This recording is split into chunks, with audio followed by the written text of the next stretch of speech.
నమస్కారం TCN news కి స్వాగతం. ముందుగా ముఖ్యాంశాలు.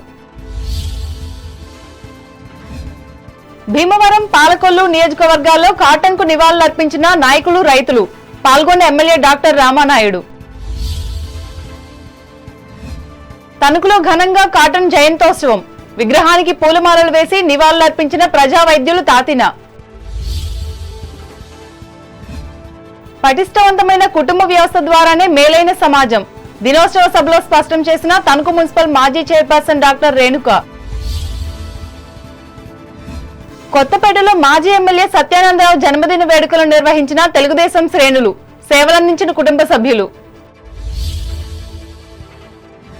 రోడ్డు ప్రమాద మృతుల కుటుంబాలకు 5 లక్షల ఎక్స్గ్రేషియా అందించనున్న ప్రభుత్వం. ఊడిమూడిలో ప్రకటించిన కొత్తపేట ఆర్డీఓ సత్యనారాయణ. ముమ్మిడివరంలో కయ్యానికి కాలు దువ్విన ఆంబోతులు. భయభ్రాంతులకు గురైన స్థానికులు. బాల్య వివాహాలను చేసినా ప్రోత్సహించినా చర్యలు తప్పవు. ఏలూరులో వెల్లడించిన జిల్లా బాలల రక్షణ అధికారి చక్రవేణి. పశ్చిమ గోదావరి జిల్లా కేంద్రమైన భీమవరంతో పాటు పాలకొల్లులో సర్ ఆర్థర్ థామస్ కాటన్ జయంతి వేడుకలను బుధవారం ఘనంగా నిర్వహించారు. ముందుగా ఆయన విగ్రహానికి రైతులు పూలమాలలు వేసి ఘనంగా నివాళులర్పించారు. ఈ సందర్భంగా పాలకొల్లు ఎమ్మెల్యే డాక్టర్ నిమ్మల రామానాయుడు మాట్లాడుతూ అధికారంలోకి రాబోయే టీడీపీ, జనసేన, బీజేపీ కూటమి రైతు ప్రభుత్వంగా పనిచేస్తుందని వివరించారు. ధవళేశ్వరం బ్యారేజీ నిర్మాణం జరపడం వల్లనే గోదావరి జిల్లాలు ధాన్యాగారంగా మారాయన్నారు. అటువంటి మహాశయుణ్ణి జీవితంలో మర్చిపోలేమన్నారు. ఆయన ఆశయాలకు అనుగుణంగానే తెలుగుదేశం ప్రభుత్వం రైతులకు పెద్దపీట వేసిందన్నారు. పోలవరం ప్రాజెక్టును 76% నిర్మాణం జరిగిందన్నారు. ఈ కార్యక్రమంలో రైతు కార్యాచరణ సమితి నాయకులు, తెలుగు రైతులు పాల్గొన్నారు.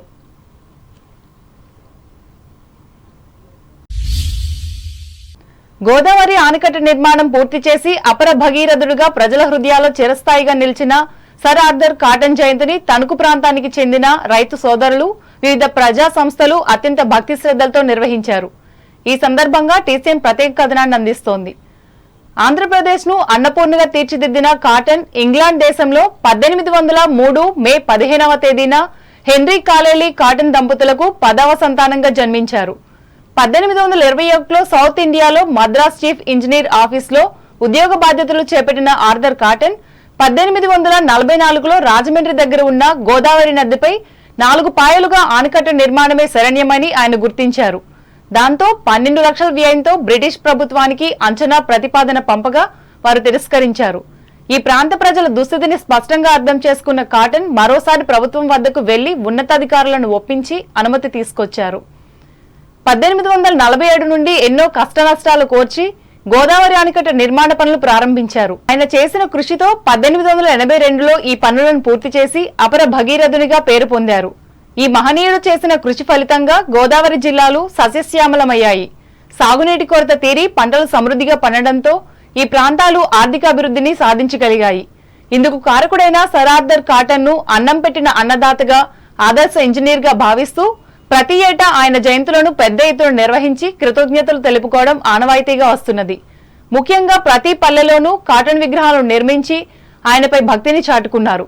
ఈ నేపథ్యంలో తణుకు సాహితీ సామ్రాజ్యం ఆధ్వర్యంలో గోసనీ నది పక్కన ఉన్న ఇరిగేషన్ కార్యాలయంలో ఏర్పాటు చేసిన జయంతి సభలో కాటన్ విగ్రహానికి పూలమాలలు వేసి నివాళులర్పించారు.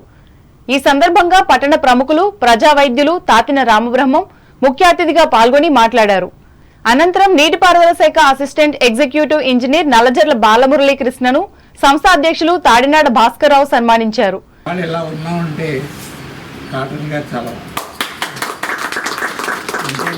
వ్యవసాయాలు అప్పట్లో చాలా కష్టంగా ఉండే పద్ధతులు ఉండేవి. అవన్నీ పెరగటం, పంటలు బాగా పెరగటం, వరి పంట అవి పండించటం, రైతులందరూ బాగుపడటం, ఇవన్నీ కూడా ఈ ఆనకట్టలు అయిన తర్వాత జరిగింది. కృష్ణా డెల్టా కానీ, ఇక్కడ గోదావరి డెల్టా కానీ ఆయనే నావిగేషన్ కూడా పెట్టించి కాలువలు తవ్వించడానికి ప్లాన్ చేసిన మహావ్యక్తి. 1947-48లో మొదలుపెట్టి ఆ రోజుల్లో 3-4 ఏళ్లలో కంప్లీట్ చేశాం. ఇక్కడ మన కాకరపురలో ఒక ఆఫీస్ కూడా స్టార్ట్ చేయడం జరిగింది. అందుకే అక్కడి నుంచి వచ్చాడు వీరన్ గారు. ఈ వీరన్ గారిని కూడా పెట్టుకుని అంటే మన ఏరియా అయినా అందులో పార్టిసిపేట్ చేసిన ప్రతి వ్యక్తి. ఆ రోజుల్లో ఆయన గుర్రం మీద తిరిగి సర్వే చేసి 200 సంవత్సరాలు అయిపోతున్నా కూడా నెలలా రిపేర్ చేస్తూ చెక్కు చెదరకుండా ఉన్నాయి డ్యాములు రెండు కూడా. మన కృష్ణా కానీ ఇక్కడ కానీ పెద్దలు మా తాతలు భోజనం చేసేటప్పుడు ముద్దు తీసి పక్కనెట్టేవారు. కాటన్ గారు బొట్టనేవారు. ఇది వాళ్ళు తినగలుగుతున్నామంటే అది ఆయన పెట్టారు. పంటలు చాలా సప్లై చేయడానికి అన్నింటినీ కూడా మరి ప్రభుత్వాలు అన్నీ కూడా పూనుకుని మీ ద్వారా ఎన్ని పనులు మళ్ళీ చేయించాలని మీ అందరికీ శుభాకాంక్షలు తెలియజేస్తూ ఇంకా ఈ కార్యక్రమంలో ప్రముఖ వైద్యులు GSV Prasad, doctor V Satyanarayanaraju, కార్యాలయ సిబ్బంది, సంస్థ సభ్యులు పాల్గొన్నారు.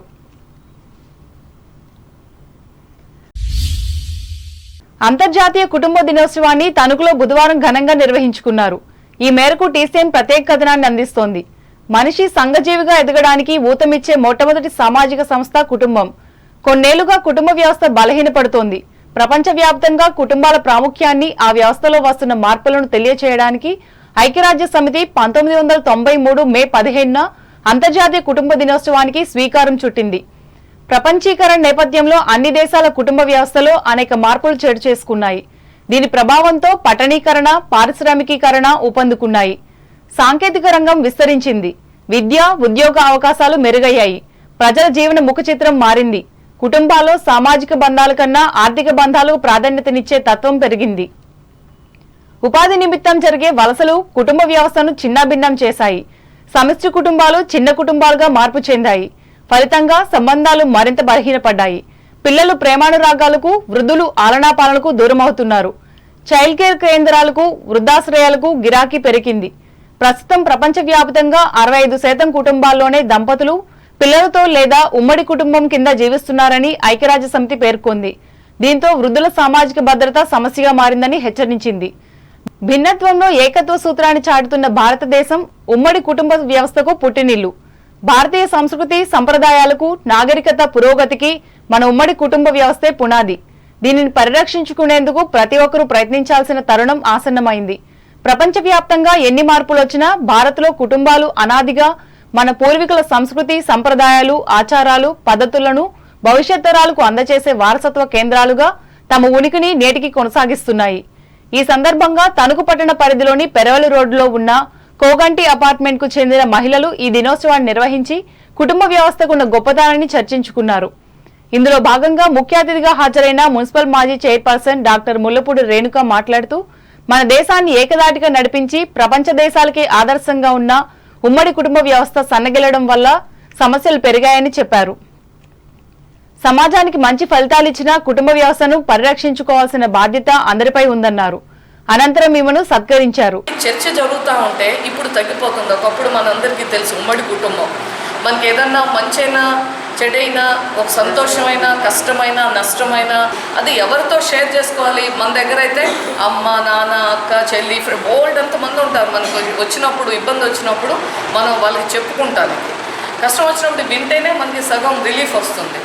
ఇతర కొన్ని దేశాల్లో అలా వచ్చినప్పుడు ఎవరు షేర్ చేసుకుంటానికి కూడా ఉండనటువంటి సమయంలో ఎక్కువగా డిప్రెషన్ లోనవటం కానీ, లేదా ఇతరితర వాటికి అలవాట్లకు బానిస అవటం కానీ, దాని మూలంగా ఎడిక్షన్స్ అవటం కానీ, ఇవన్నిటిని గుర్తించి ఈ అంతర్జాతీయ సంస్థలు ఒక రీసెర్చ్, ఒక సర్వే చేసి దాని మీద రీసెర్చ్ చేసిన తర్వాత ఇట్లాంటిది పెరగాలి, బలహీనపడుతున్న ఈ కుటుంబ వ్యవస్థని బలపరచాలి, మళ్ళీ దాని గురించి భవిష్యత్తు తరాలకు మనం చెప్పాలి అనేటువంటి ఉద్దేశంతో మళ్ళీ దీని మీద ఇప్పుడు ఇలాగ కార్యక్రమాలు చాలా దగ్గర ప్రపంచవ్యాప్తంగా జరుగుతూ ఉన్నాయి. మాట్లాడుకునే పరిస్థితి లేదు. ఎవరు వాట్సాప్ వాళ్ళు చూస్తున్నారు, ఎవరి ఫోన్ వాళ్ళు చూసుకున్నారు, ఎవరి కాల్లో వాళ్ళు ఉంటున్నారు. పిల్లలు ఉన్నారు. మనం ఒకప్పుడంటే ఏమి లేనప్పుడు ఇద్దరం కూర్చున్నామంటే మన పిల్లల గురించో, కుటుంబం గురించో, భవిష్యత్తు గురించో ఏదో ఒక టాపిక్ మీద మనం మాట్లాడుకునే పరిస్థితి ఉండేది. కానీ ఇప్పుడు అదంతా లేదు. ఇప్పుడు మారిపోయింది, టెక్నాలజీ వచ్చింది. ఎంత మారినా కూడా మన పురాతన ప్రాచీన సంస్కృతి, సాంప్రదాయం, కుటుంబం వ్యవస్థ వీటి గురించి మనం ఎప్పటికప్పుడు తల్లిదండ్రులుగా మన మీద ఆ బాధ్యత ఉంది. ఇలా కమ్యూనిటీస్లో మరింత చర్చ చేసుకుంటూ ఇలాంటి రోజైనా సంవత్సరంలో ఎవరు నలుగురు కూర్చో ఇంత ఫార్మల్గా కూడా అక్కర్లేదు. దేశ సంస్కృతి సాంప్రదాయాల్ని బలోపేతం చేసుకోవాలంటే ఇలాంటివి జరగాలి. కటారి శారదాదేవి అధ్యక్షతన జరిగిన ఈ సమావేశంలో మానవతా స్వచ్ఛంద సేవా సంస్థ రాష్ట్ర కార్యదర్శి డాక్టర్ కోడూరి రాధా పుష్పవతి, అపార్ట్మెంట్ కు చెందిన ప్రతినిధులు ఎక్కల భారతి, వి పద్మ, నార్కేడుమిల్లి తులసిరాధ, శ్రీకాకుళపు దీప్తి, శ్రీకాకుళపు శ్రీనిధి, ఎం సుజాత, ఎం సురేఖ, బి సుబ్రహ్మణ్యం, కంచర్ల త్రినాథ్, ఎంవి రాంప్రసాద్లు పాల్గొన్నారు.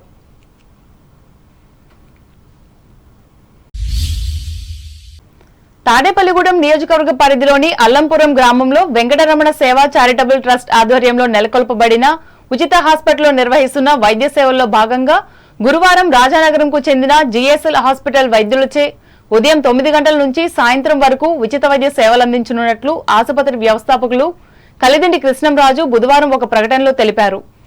ఈ మేరకు ఎముకలు, కీళ్లు, అన్ని రకాల ఆపరేషన్లు, చర్మ, ఊపిరితిత్తులు, చెవి, ముక్కు, గొంతులకు చెందిన వైద్య నిపుణులు విచ్చేసి ఉచితంగా వైద్య సేవలు అందిస్తారని ఆయన చెప్పారు. అలాగే గుండెకు సంబంధించిన ఈసీజీ, ఈసీహెచ్ఓ, అల్ట్రాసౌండ్ స్కానింగ్ లాంటి రకరకాల పరీక్షలను కూడా ఉచితంగా నిర్వహించి నివేదికలు అందించనున్నట్లు కృష్ణంరాజు వివరించారు. ఈ అవకాశాన్ని అవసరమైన వారు వినియోగించుకోవాలని ఆయన సూచించారు.